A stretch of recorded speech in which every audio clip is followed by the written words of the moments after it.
Hello, and welcome to this Rainmaker Digital Services webinar. I'm David Brandon, copywriter for Rainmaker Digital Services, and I'm joined today by Katie Barrio, Vice President of Client Services. Hey everybody, great to be here. Good to be here with you, Katie. In this webinar, we're going to be going over the Andromeda version of RainMail. Email is vital to your marketing mix, and there's a number of email services you can use with Rainmaker platform. We support options like MailChimp, ConvertKit, Infusionsoft, and a lot of other ones, but our built-in RainMail service will handle many companies' needs right out of the box. Sorry, it looks like my video dropped out. There we go.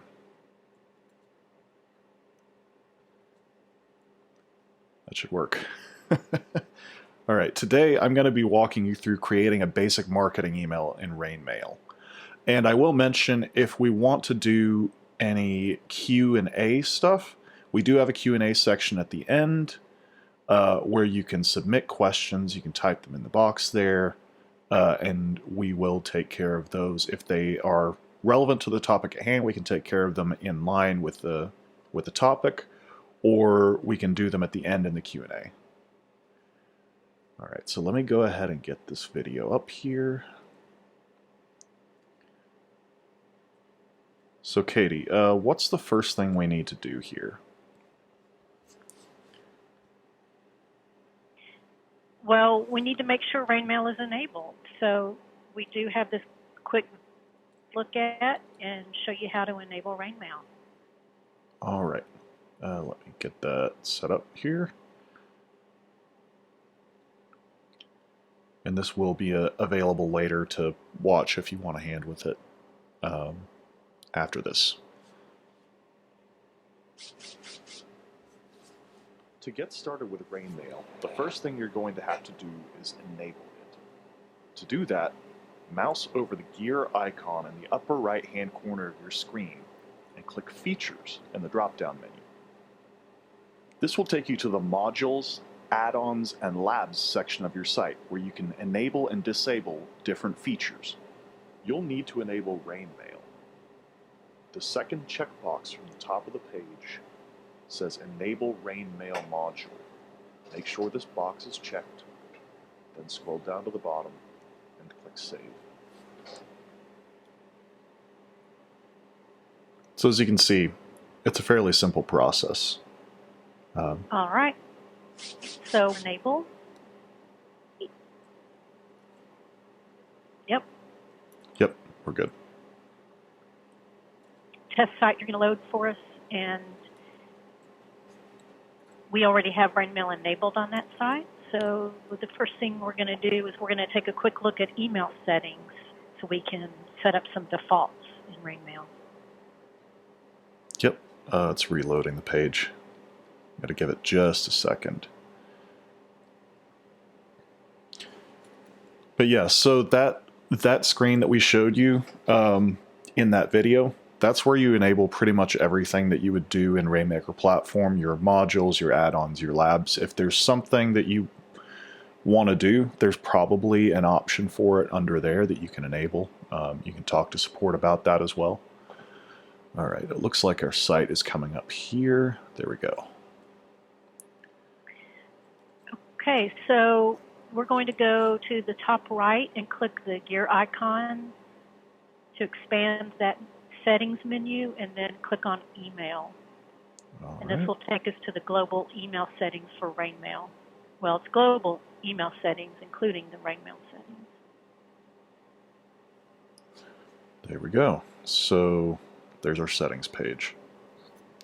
All right, so the first thing we see up at the top are DNS records. You should see green checks in that area. If you do not, if this is the first time you've activated RainMail, then reach out to support and they will get those DNS records set up. And once you have all the green checks, then you are good to go. Cool. Below that, under the RainMail settings area, the first thing we have is you have an option to add a header image or banner image to your emails. So you can just add that there. If you want to use a sidebar in your emails. You can add sidebar content by clicking the Edit Sidebar Content button. And then under Footer Details, you'll find the global footer, and you can edit the address here. We do require a physical address due to anti-spam laws. We have, by default, we've got our address and phone number in there, which you're welcome to use, but we recommend that you edit that to personalize with your address and phone number information. Right. And then just to confirm, Katie, I believe that unsubscribe has to do with anti-spam laws as well. You have to have one of those on there, right? Absolutely. That is required. Okay. To be included. So that's automatically in there? Yes. Yes. And then okay. under, if you scroll down, the next section is the default template. So you can choose which template you want to use for your emails. As you can see, we've got the one called boxed layout selected. If you want to change that, you can do that here, including we have an option to add in a custom HTML template. So select the template you want to use or consider to be your global template, and then you'll always be able to change the template on a per email basis. So just set whichever one you think you'll use the most here, and then you can change it as you work on individual emails. Cool. And then the next major option is the envelope settings. And here, this allows you to choose your from email and name that it's going to send from, and will display as the sender's information. You can see our global from email is already here.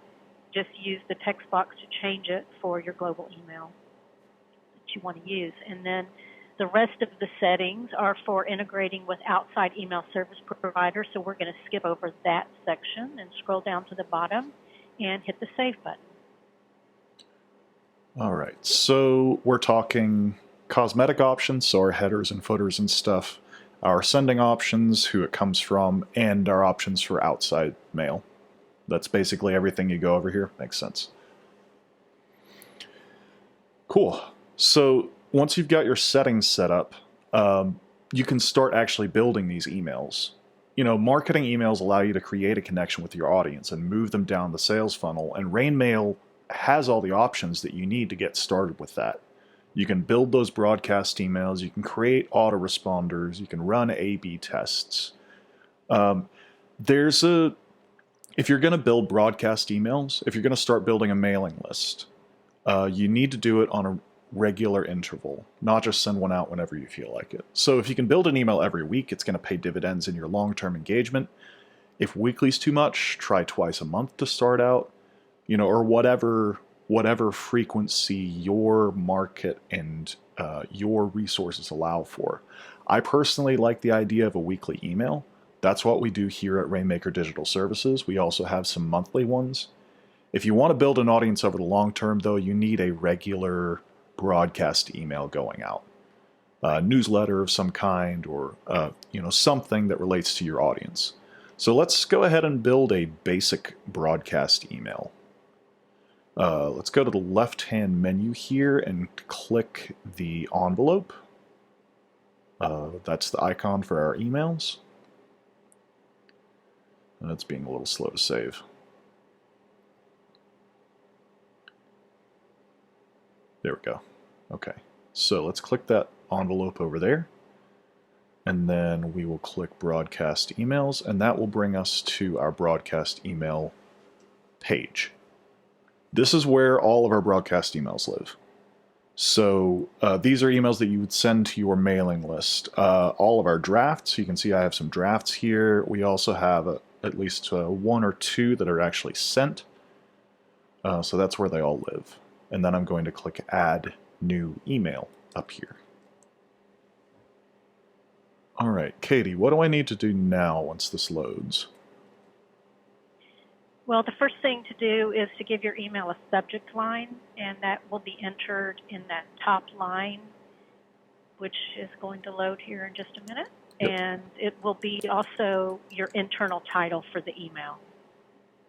Yep. So you'll see that on the broadcast email screen. as the title of the email.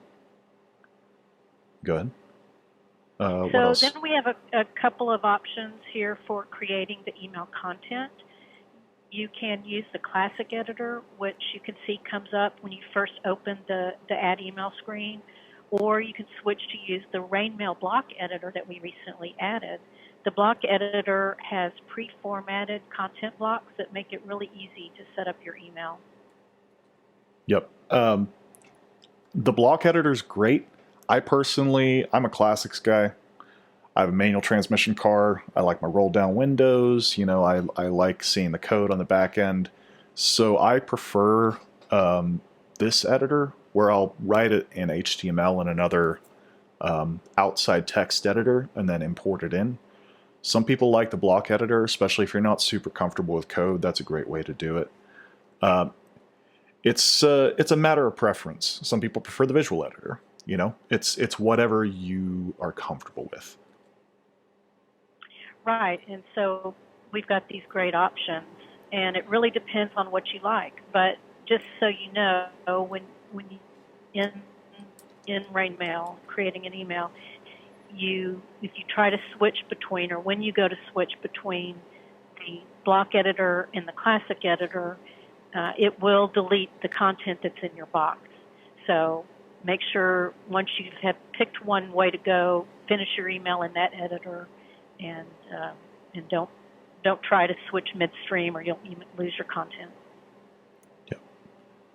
Yeah. So I'm going to switch to RainMail block here. So let's go ahead and click this button, and you'll see it brings up that warning, and then my browser is going to pop up one too. I'll say leave page. It'll take a second to load here, but you'll see it will have lost the content that I had just put in there. But now you can see the block editor. You know, you can click that button, your options will load. There's plenty you can do here. There's a lot of blocks on this left-hand side, so you can use different column layouts, pull in images and just straight text. I'm going to pull in an image and a little bit of text here and just show you how it works. So grab it where the text is and pull it over here, right in that block. So you'll see the right-hand side of the block where the text is. You'll grab that block and pull it in. So I pulled in an image. Now I'm pulling in a block of text, and I pull it into that thing that's labeled drop zone. Now I can go and I can click that little pencil, and I can edit this and upload an image. I can either upload a new image, or I can use something that I already have. I've got an old header here that I'm just going to pull in. It'll take a second to come up, but you should see that header populate in a second here. There we go. And if we want to get rid of something, I'll just show you. I can get rid of that text block with the bin, hit yes. I'll pull another text block back in here because I actually do want to use that. Now I'll click the pencil, add in the text that I want, say, hey, this is David's test email. Boom. Click edit block to save it, or cancel if I don't want to do that. And there, that's as easy as it is to use the block editor. It's an easy way to make a great looking email. If you use the classic editor, let's just switch windows here. I think it's going to take a second to load. There we go. You can see in this one, this is the screen we were on originally. So this is what will show up when you first open your broadcast email.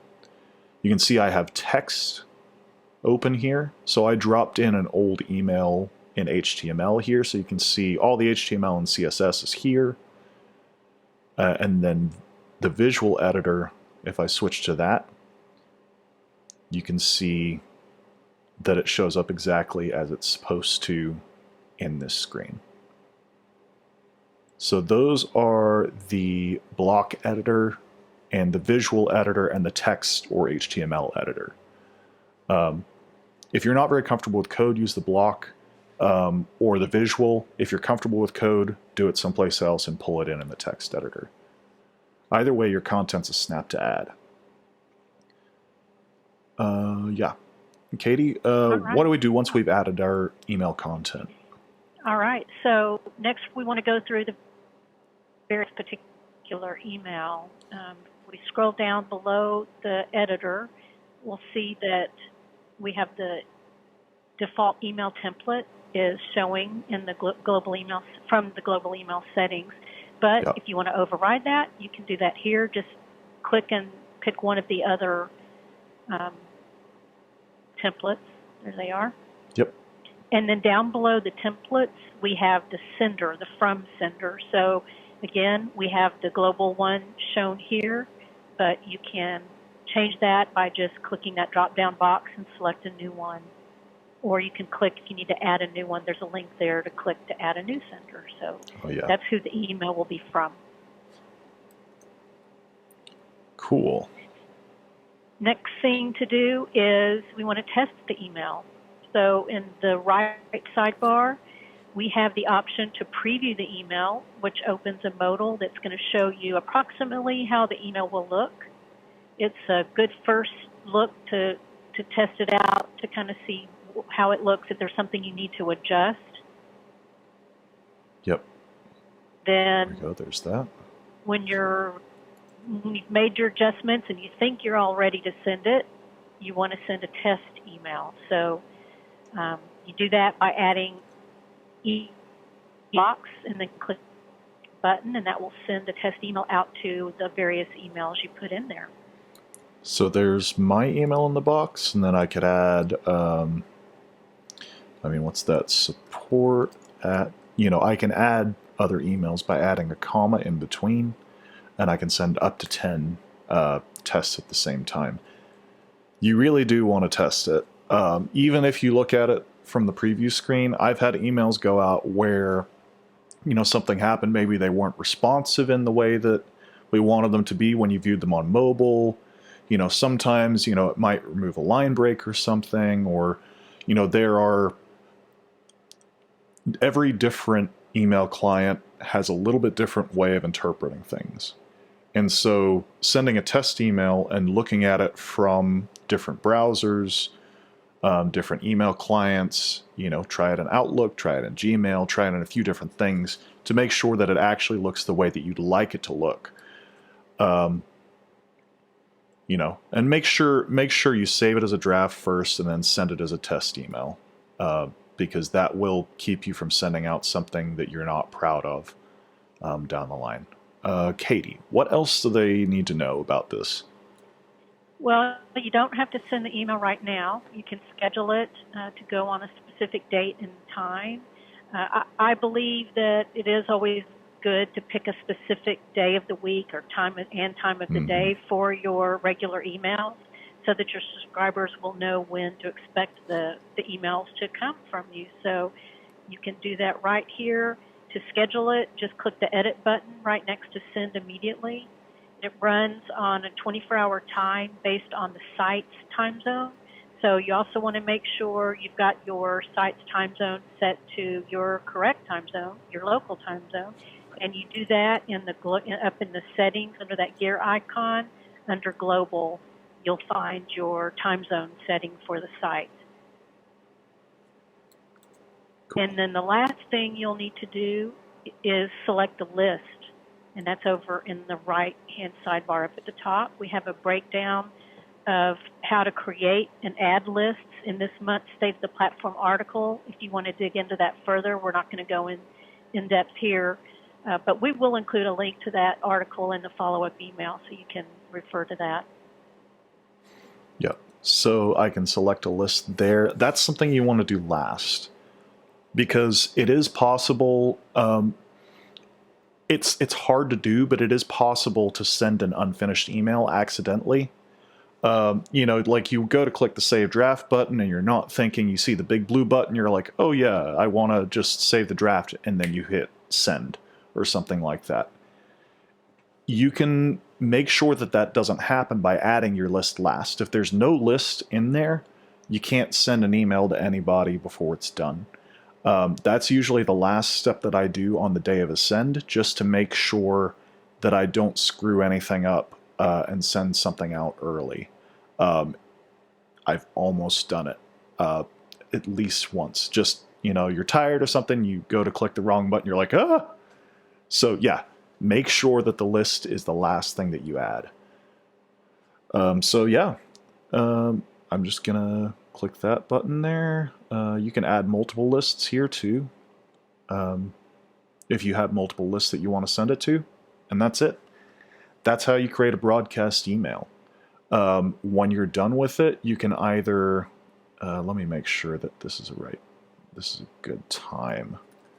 I want to show you how the blue button changes. If you there we go. So you saw there it said send broadcast immediately. Now it says schedule broadcast because I have a time set up for it. Either way, you can save a draft here, or you can schedule or send immediately. And that's how you do it. Any questions? We have a few that have already been sent in, but if you have any that you want to ask now, go ahead and drop them in the Q&A, and we'll get those taken care of. Okay, so let me see here. What do we got? We've got one that says, I'm using ConvertKit now and would like to know how to convert to RainMail. I can answer that one. Converting from another email service provider will involve, of course, activating RainMail, importing your subscribers, setting up, if you have a autoresponder, setting that up, and as well as your RainMail default settings that we took a look at. Once it's set up, you'll want to change out your opt-in forms on the site to integrate with RainMail versus ConvertKit or whatever service you were using. Just feel free to reach out to support if you need assistance. Cool. Yeah, it's not too hard of a process. If you want to switch over, just contact us. There's one here. It says, is it appropriate for a small local-based business? I can actually take that one. It absolutely is. And you may think, like, as a small local business, what do I need a mailing list for? I know a little co-op by my house that started out, it was a farmer's market. One or two people used to sell their stuff out of it. They started a mailing list. They've grown to 30,000 subscribers. It started out like really small and local, but every week they're sending out stuff. It's, hey, we got this produce coming in. Hey, we've got, so-and-so is going to start selling here, that sort of thing. Maybe you have a brick and mortar store, whatever you have, having a mailing list is a great way to reach out to your customers. And RainMail is perfectly appropriate for that, especially if you're just starting out. It's a great way to get started. Because you can have up to a certain amount of users. We think we got a question about that. We'll touch on that a bit later. You can have up to a certain amount of users for free. Dip your toe in the pool, get your feet wet, and build out your basic email list. All right, we've got one that says, how good is its deliverability compared to other better-known email marketing solutions?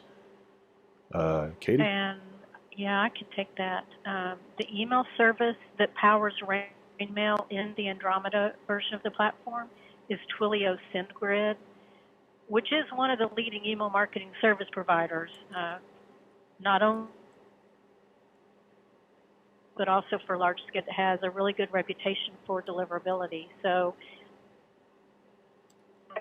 although it's RainMail, it's really a SendGrid, so it is backed by a strong service. Cool. Yeah, that's really helpful. Let's see. We've got, what is the cost for RainMail? And I can answer that too. RainMail costs have not changed, even in the Andromeda platform. It's free to use up to 999 subscribers.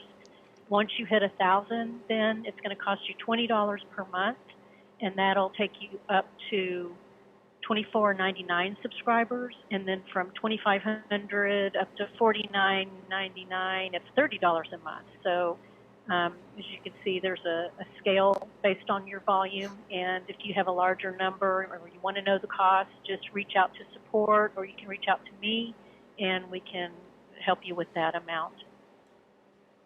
Cool. Yeah. Are there any other questions? We're mostly going over stuff that we got beforehand.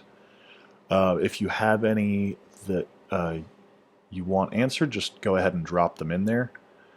But yeah, email is really, really important to your marketing, and RainMail can help you build it, especially if you're really just starting out with it.